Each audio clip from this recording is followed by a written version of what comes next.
Bonjour à tous, je m'en fiche de Notre-Dame de Paris car je m'en fiche de l'histoire de France, on s'en bat les couilles.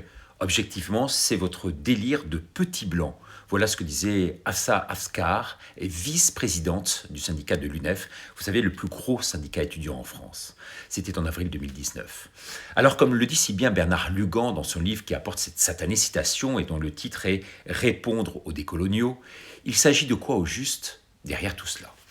Eh bien, il s'agit d'une inquisition revancharde qui a pour levier ce terrorisme médiatico-politique que l'on voit aujourd'hui et qui repose sur quoi? Eh bien, sur la culpabilité française.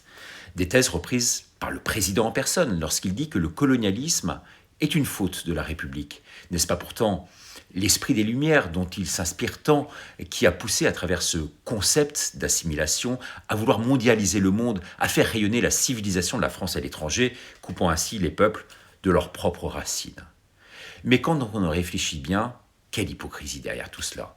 Sans parler de ce laxisme migratoire qui a commencé sous l'ère Mitterrand, donnant lieu, on le voit, à une lame de fond immigrationniste sans précédent, encouragée, tolérée, acceptée par tous les gouvernements successifs.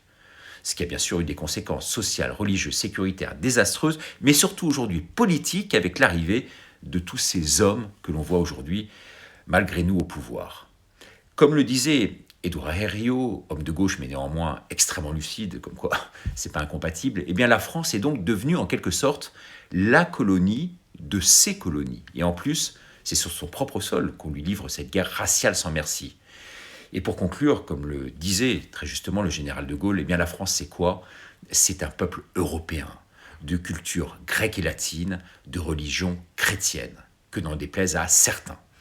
À un an maintenant des présidentielles, il serait bon ton, comme disait à l'époque ma grand-mère, de trouver un candidat qui, sûrement, peut-être même une candidate, porterait donc ses valeurs et puisse affirmer, brandir haut et fort tous ses slogans. Une nouvelle Jeanne d'Arc, en quelque sorte. N'est-ce pas? Qu'est-ce que vous en pensez de tout cela? Venez en débattre sur ma plateforme laminutedericardo.com.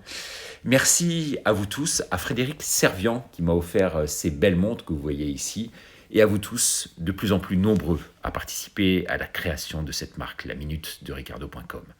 Abonnez-vous et bien sûr à demain. Au revoir.